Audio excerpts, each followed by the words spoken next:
Behind this door is the video zone, a place between our world and the video dimension. One of the challenges for control the video zone is Water Game Wizards, isn't Moa, Scotia, or Mongo. These two teams will compete for the western end of the video zone and face that Game Wizards challenge. Who will it be? Find out tonight on Nickelodeon! And now, here he is, a guy who's never been to Portland before, or maybe he did. Give it up for him right here, the best, second best Andrea in the world. Oh my gosh. Oh, hi everybody.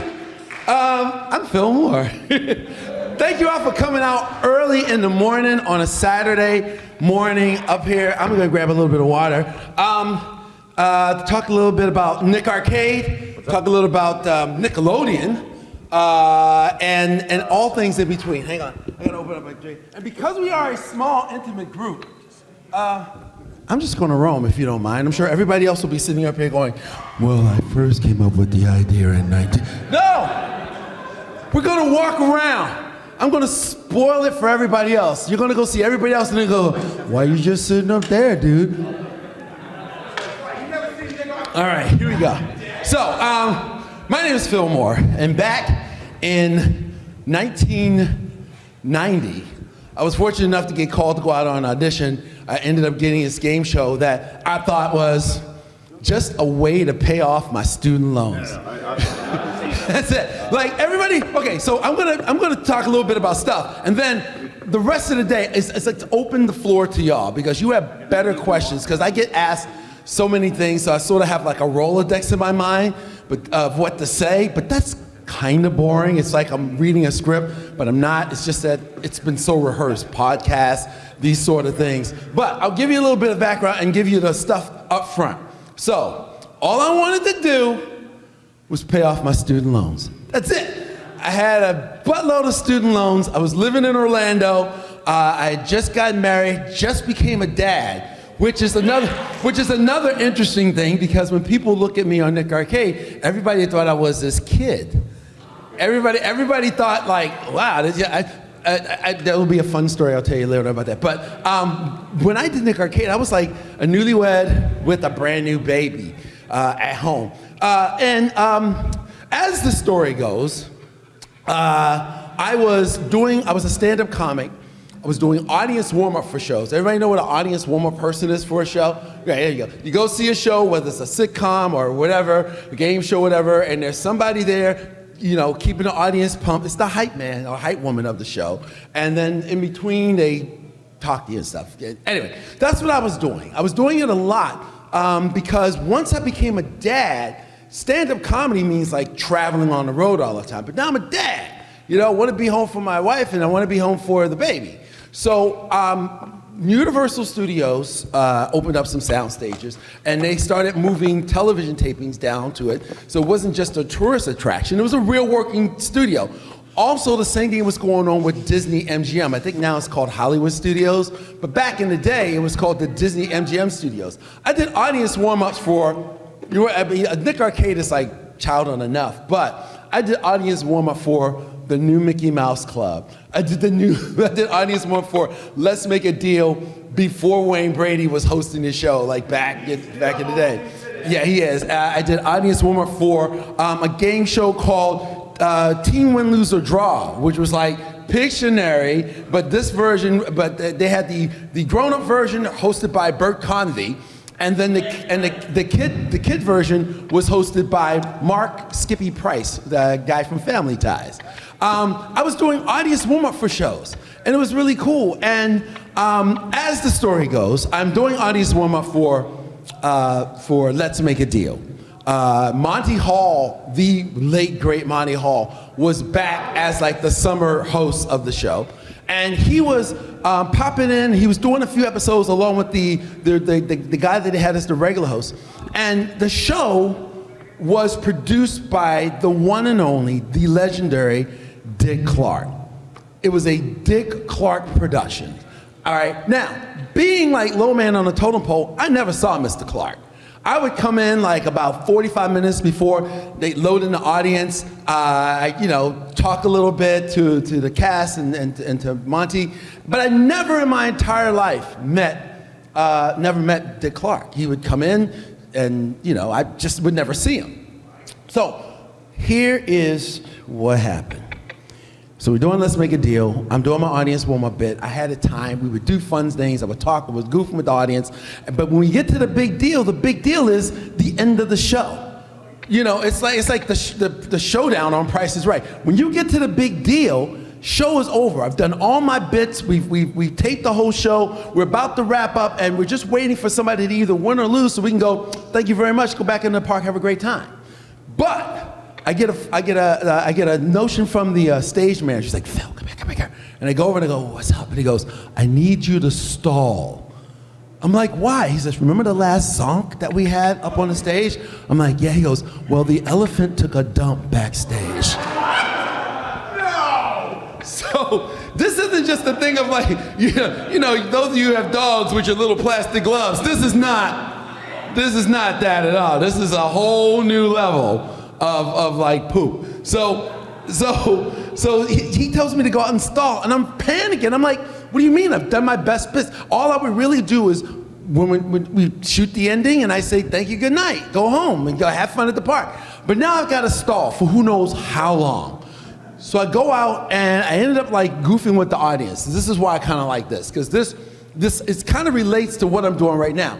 Instead of doing my little bits like, hi, did you like that bit? I started going out to the audience, started talking to them, got to know them, did fun bits with them, found out who could sing, hidden talents, whole bunch of goofy stuff. And it was fun. I mean, we had such a great time that I ended up keeping it in my routine of what I did when I did audience warm-up. But it came out of like necessity being the mother of invention. I stalled for about like 15 minutes. And finally, after like me sweating bullets and pulling, you're pulling a rabbit out of my hat here, the stage manager goes, we're good. I'm like, hey, ladies and gentlemen, I just got the thumbs up. We're about to get back to the big deal. I'm like, yay. And then he stops and goes, come here. I'm like, oh wait, he wants me again. So I'm like, what happened this time? Like the cow took a dump, what happened? So I go over and I go, what's up? He goes, Mr. Clark would like to thank the audience for being patient. And I glance behind the stage manager, and what the heck, people, there's Dick Clark standing right there. I'm freaking out. I've never met, he's a legend, living legend.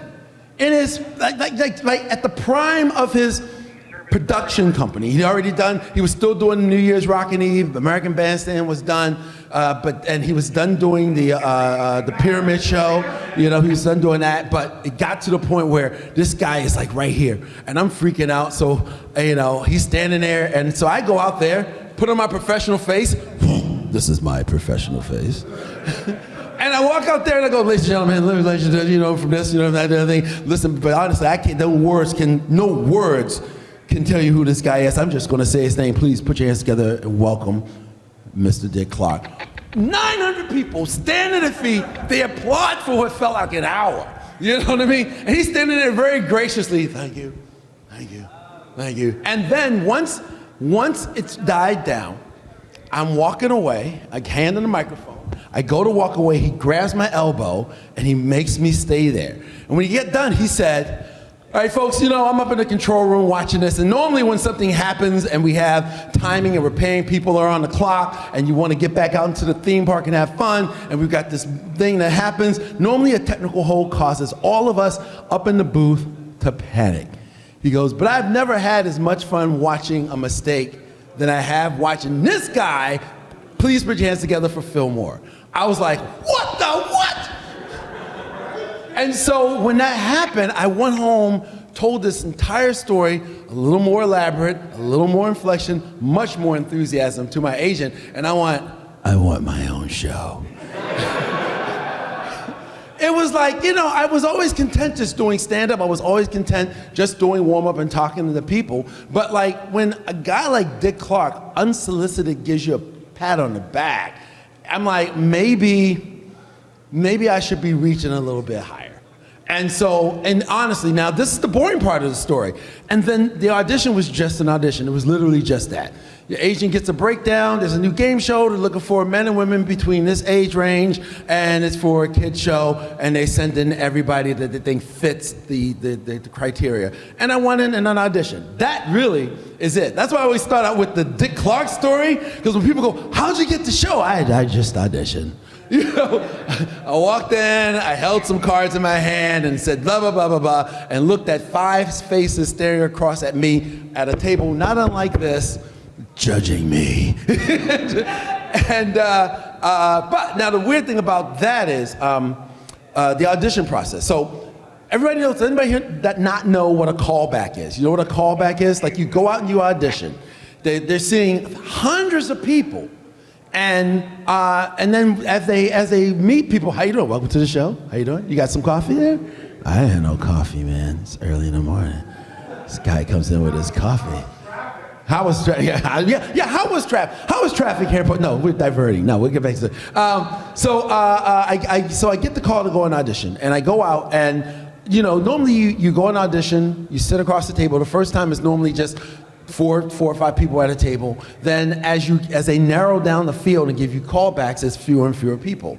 And by the time you get done, now you are reading for the executive producers, the people in charge, the executives from the studio. They're the people now you're reading for.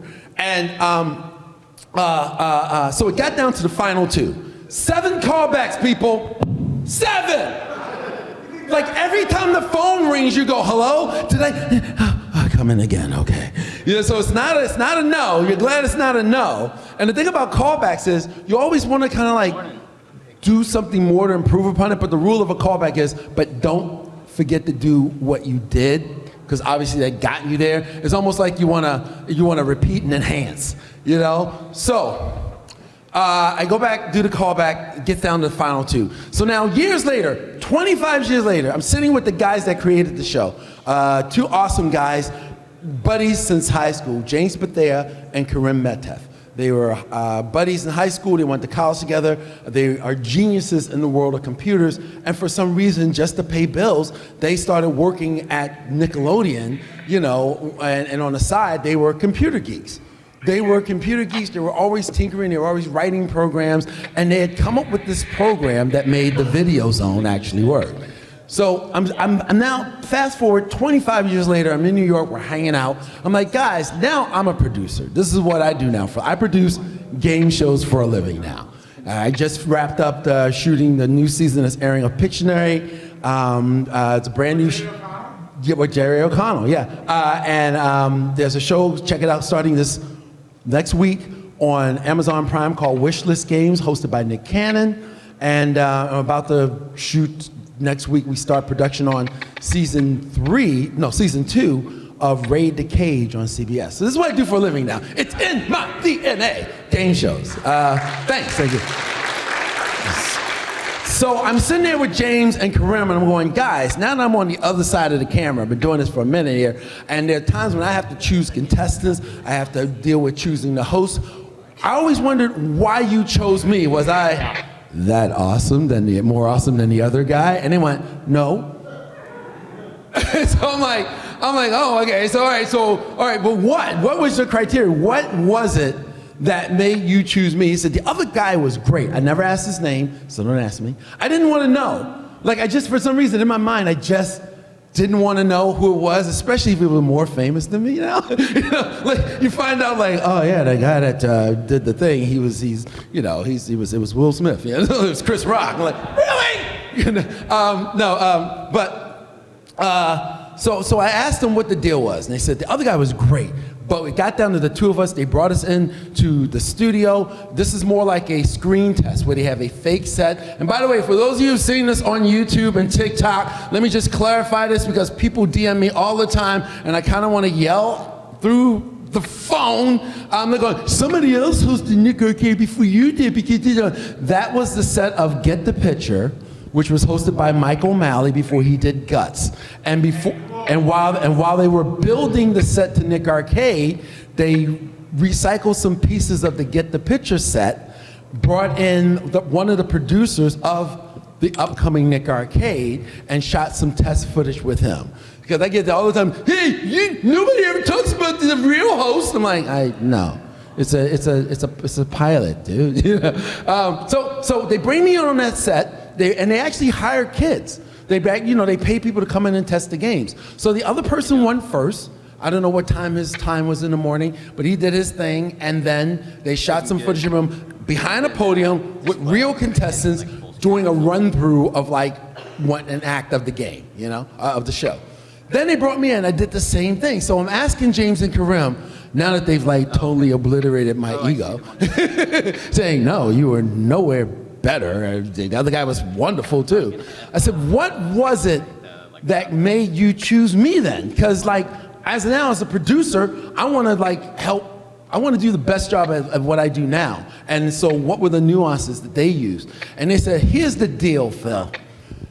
When the other guy was doing the thing, he was perfect. He was funny, he was charming, he did all that stuff. He had the right energy. He goes, but then every now and then we had to stop, like to change a camera battery, or the producers, they do it all the time. They stop and they want to talk about stuff. Like they'll do something and they'll go, okay, let's talk for a second. They'll powwow together and they'll discuss stuff. And they would come back, and sometimes they had bathroom breaks. He said, here's the thing. Every time we had to pause and break for any reason, the other guy went over his lines, he looked at the script, he memorized this, made sure he had the copyright, he wondered if you could see him there, blah, blah, blah, blah, blah, blah. He goes, but every time we stopped for any reason with you, you would put down your script, you would put down your cards, and you would go over and you would play with the kids. And he was like, look, even though he says Dr. Roboneck, please don't at me! I know now! If I had a DeLorean and a flux capacitor, I would go back and tell myself, it's Robotnik. I would do that, but at the time, but they said, like, we can teach him how to say the words right, but we just want to make sure that he actually really likes kids and he enjoys what he does. So that is the long story of how I was fortunate enough to get the gig doing Nick Arcade. So, yeah, thanks. I see we have some newbies coming in the back. How you doing in the back there? How you doing? What's going on? I'm Phil Moore. Thank you for coming. So how many people saw Nick Arcade in his first run, and how many people discovered it after it was done? First run? Okay, and what about discovered afterwards? After it, yeah. It was funny because when my son grew up and he was in college, he was like, he was working with, he was out with some friends, and they were talking about like shows he used to watch, and he watched it on Gas and things like that. And they were going on and on and on talking, and he stopped and went, the guy you're talking about, that's my dad. And they went, shut up, you're just saying that. Just because your last name is Moore doesn't mean that. So he FaceTimes me. He FaceTimes me, and this has happened on a few occasions. So here's the deal. This is me having fun talking. This is actually me. But honestly, if I'm just sitting at home, if you were to call me up while I'm sitting up there, watching, something on TV, watching a movie, if you were to call me up and I answer the phone, I'd go, hello? I'd be like, here. Hey, how you doing? What's going on? Yeah, sure, But then when I get excited, if I'm at a ball game, if I'm at something, this is like, oh my God, this is the Nick Arcade voice is just Phil excited. So the phone rings, I look at it, and David goes, hi Dad, listen, I'm here with some people, some guys at school. I told them you're my dad. I was like, oh, I know where this is going. He goes, I'm gonna pass the phone around, so not only will you say hi, and at the same time he went, do the voice, right? Do the voice. So I have to go from just lounging on the sofa like this to as if I'd had like 4 cups of coffee and some crack. Hey, how you doing?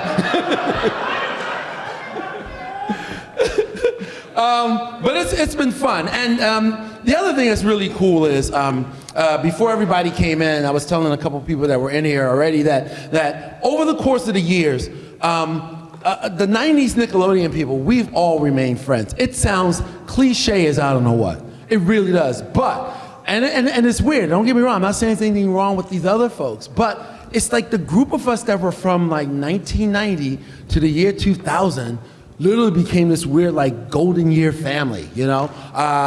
We are still buzzed to this day. I was telling them how last week I was doing one of these things and my buddies Mike O'Malley and Kirk Fogg were doing another one. I was there with some people from All That and Pete, and when somebody would come in, we would FaceTime each other like, hey Mike, look who's here! We really have become like a really cool family. And the other thing that's kind of strange is, for me, I was a grown-up man, and a lot of these other Nickelodeon stars, they were children. So I knew their parents, but didn't really know them.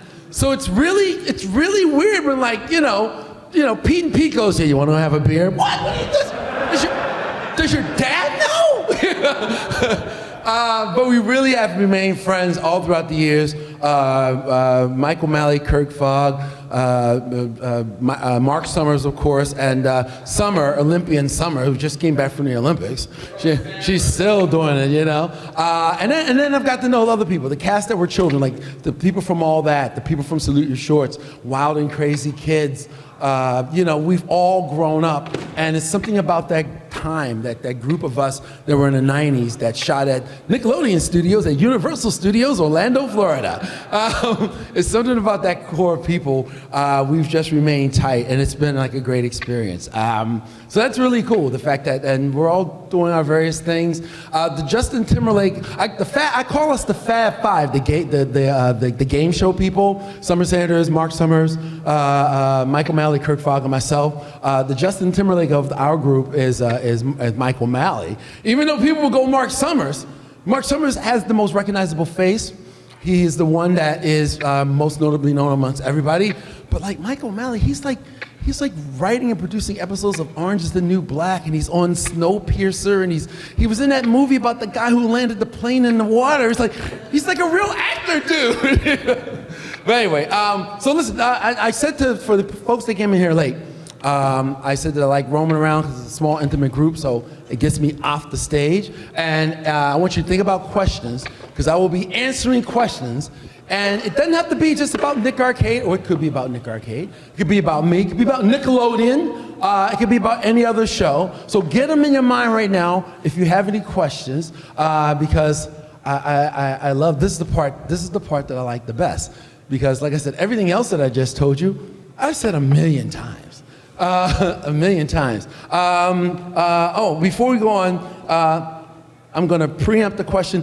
The most difficult thing it was for me to learn with hosting the show was all of like the video game. I can imagine what it must have been like to be on Star Trek: The Next Generation with all the techno babble, because video games were in their infancy. We all know them now. But like, I joked about it earlier, but seriously, like, I'm in the middle of like doing a thing and the lights are on and the kids are there and they're all nervous, and I look at the car and it's Dr.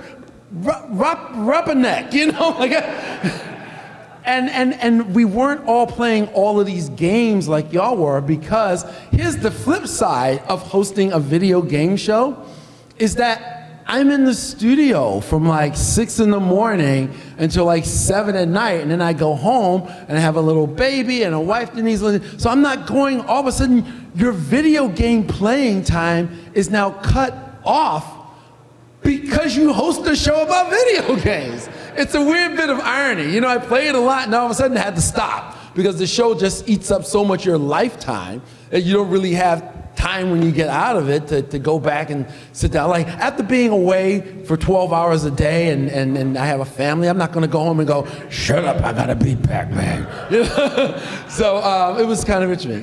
Before we go on, anybody have any questions at this point? I don't want you to forget them. Yes.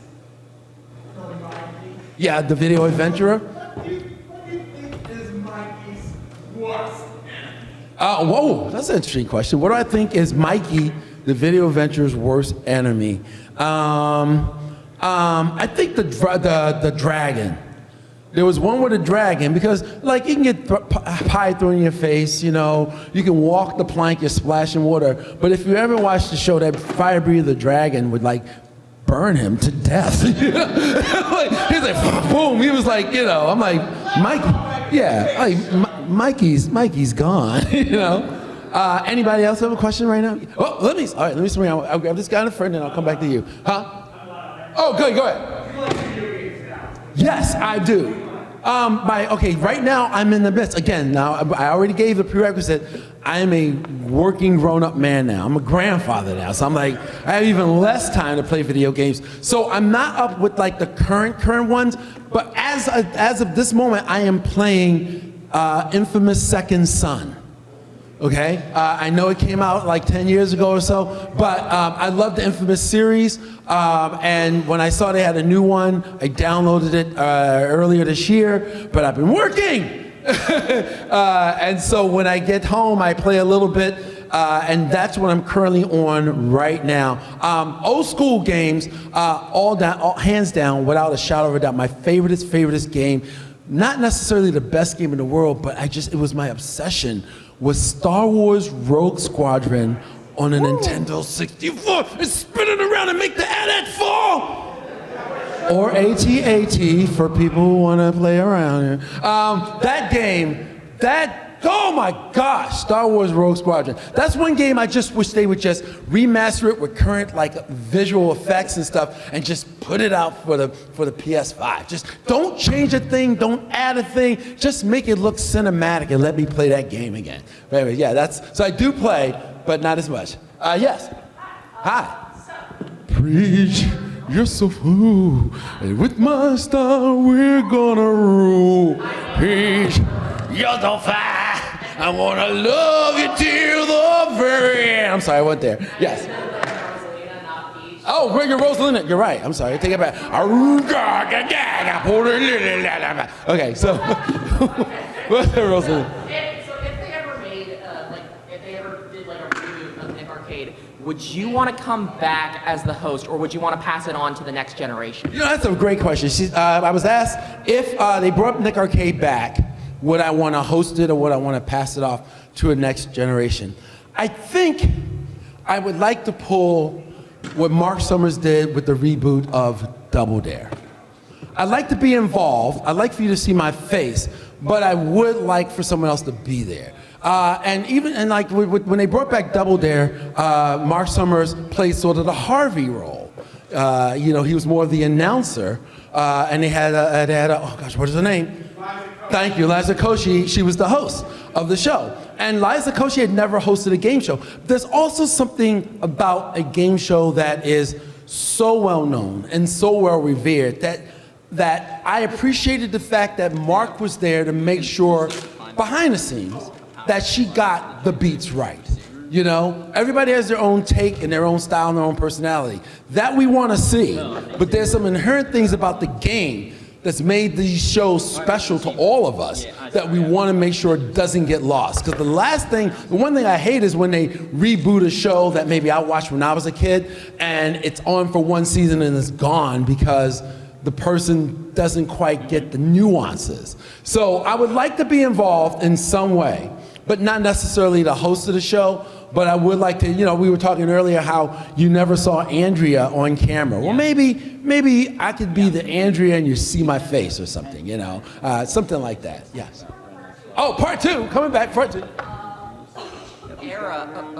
So would you rather it be, like, if there was this rebooted version, would you rather it be like some of the newer games, like for Switch, PS5, Xbox Series X, or would you rather have it be more old school, like either like PS2 era, GameCube, Xbox, or even further back of like NES, SNES, et cetera, et cetera? Okay, well the reason why I have no problem with this question is, of course, we've talked about this. I've been working with production people about bringing back the show, doing a reboot of it. We've thought about these very questions that you asked. So, oh yeah, I know. We've been talking about this. I mean, how can you not? Listen, they have rebooted all the other 4 Nickelodeon game shows. They brought back Figure It Out, hosted by Jeff Supton back in like 2012, 2013. They brought back Guts, called My Family's Got Guts, with another host back into, right? They brought Legend Temple, they did it on a CW. And then they brought back Double Dare, the reboot. They brought back everyone except Nick Arcade. So of course we've talked about this. The question was, do we want to do it, what I want to do with old school games, classic games, do with newer games? All right, listen, I'm going to tell you something. I shouldn't be saying this because everybody's got a phone device. These are the ideas we've been pitching around. But what I'd like to do is I would like to make it so that everybody has a chance to have a sort of advantage by mixing the two. I would love for you to sit up there and you'd have to play, Super Adventure Island 3. But then at the same time, you also have to play, the Miles Morales Spider-Man. You know what I mean? Like, I want to mix the two up so that, one person can go, ha, I'm under 20, I'm going to beat you. I wouldn't want it to be a kid show. I want it to be a game show in which all ages could play. You know what I'm saying? I want it to be a regular mainstream game show because gamers are all ages now. Gamers are all ages, and ever since I hosted Nick Arcade, my son used to whoop my butt on Mario Kart, and he was like a toddler, So I would love to see that battle of the ages. I would love to see the battle of the everythings, like all types of people battling against each other, because video games, in some way, are the great equalizer. It doesn't matter your age, your race, your physical ability, your height. Your weight, it doesn't matter. You got that controller, you can kick some ass, you win. Yeah. So that's what I would do. That's how I would do it. Any other questions? Yes, sir. A couple questions. If you hadn't had that experience with Dick Clark, would you have still been called for that audition by your manager or agent? That's a good question. The question was, if I had not had that experience with Dick Clark, would I still been called by my agent? No. Because, so my agent used to get very, very, very mad at me. I was a happy guy. I was a guy who was living his life best, living my dream. I mean, I was under 30 and I had a house and, the little kid. And I was living the dream, the American dream. And doing stand-up was what I loved. I really, really loved it at the time. And so she would ask me like, hey, there's an audition for blah, blah, blah. And I said, I'm not an actor. That was the big thing I used to tell her. I'm not an actor. I don't want to learn how to act. I got too much on my plate right now. So there were a couple of times I did a couple of comedy specials. Back in the 90s, anybody who had a brick wall and a couple of cameras, there was a comedy special on everything. There were so many stand-up comedy specials that would come on like Friday night and Saturday night. I can't even remember the names of them, including big ones like Showtime and on HBO, exactly, and what's the Def Jam on BET. It was like they were everywhere. So I was happy doing that. And she would get mad at me because she goes, I have this part in such and such. I'm like, no, I'm going to look like a fool going in and go, well, Martha, blah, blah. That just wasn't me. So I don't think that she would have sent me out because I always told her, unless it was like a stand-up comedy sort of thing. Like there were times when they were casting for sitcoms, like down in Orlando. It was going to shoot in New York or LA, but like Orlando was sort of becoming like, they called it Hollywood East at the time.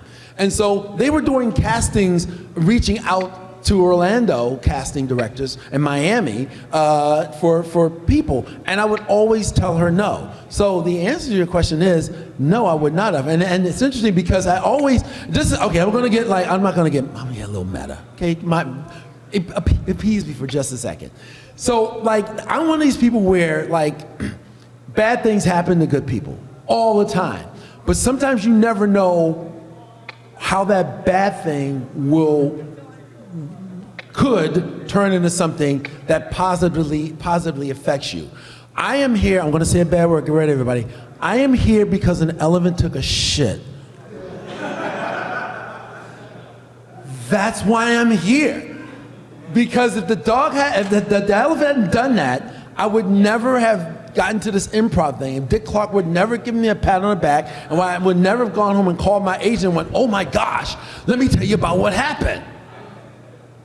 And when she said that, I sort of danced over when I said, maybe I'm selling myself short. But the rest of that sentence is, so start sending me out for everything. I started taking acting classes, even though I never did any real acting. But like I said, let me enroll, And as it turned out, she sent me out for a thing of hosting, so I could kind of go, I can quit now, But I did all of that because I told her to start sending me out. Oh, you have a part two, that's right. Okay, part two. The other thing is, if you weren't a new father, father, would you probably still have spent time with the kids in the breaks when you were doing your audition? Oh yeah, I've always loved kids. Now he asked, if I wasn't a new father, would I still have spent time with the kids at the break? I'm that guy at like family events, like even now. Like the adults will be like Thanksgiving after we eat. You know, some adults over here watching the game. Some other adults are like, you know, we live in LA, so Thanksgiving, sometimes we're out at the pool, sitting around talking. And then, I'm the one that's in there playing Connect 4 with the nieces and the nephews. You know what I mean? Because, yeah, and that's the new generation of nieces and nephews. And now my 5-year-old granddaughter. So it's like, that's always been me. When I was like a teenager, I'm in the room like with my kid cousins that were younger than me, having fun. That was always me. Always me. Yes, sir. So, what's your favorite game show, and who's your favorite game show host? Ooh, last question. We started late. All right. Sorry, just got here and I'm being loud. What time is it? Is the time gone by already? Oh my gosh, can we have 5 extra minutes? We started 5 minutes. We're going to take 5 extra minutes. All right. So the question was, what's my favorite game show and who's my favorite host? And they are both the same. The answers that go to both. It's not like a game show and a host. It is Gene Rayburn's Match Game. Gene Rayburn's Match Game. I love the music. I love the show. It's great. It was such a great show. Any other questions? Yeah. So I'm aware this might not be in your wheelhouse in regards to Nick Arcade, but in regards to like games that were accepted for Nick Arcade, was that did that involve like a bunch of publisher and developer contacts, or? You know, I see what you're saying. No, he was asking in regards to choosing the games, was it like publisher, developer? No. See, back in the day when video games were like brand new, they would kiss our butt to put their stuff on the show. You know, nowadays, if you mention something, you've got to pay them. I'm a game show producer. We have to tell people don't wear logos. If there's don't sing the song, or you know, if there's a question, we got to make sure that the contestant or the host doesn't sing. You got to pay for mentioning anything. But back in 1990, the video game company was going, oh please, Mr. Nickelodeon, please show off my wares. So it was just us deciding, when I say us, I wasn't involved in this process, but it was deciding what was appropriate, what they thought kids wanted to see, and also what were the new hotnesses. For instance, one of the perks of Nick Arcade was the executive producers and myself would get regular shipments from FedEx of video games sent to us by the manufacturers.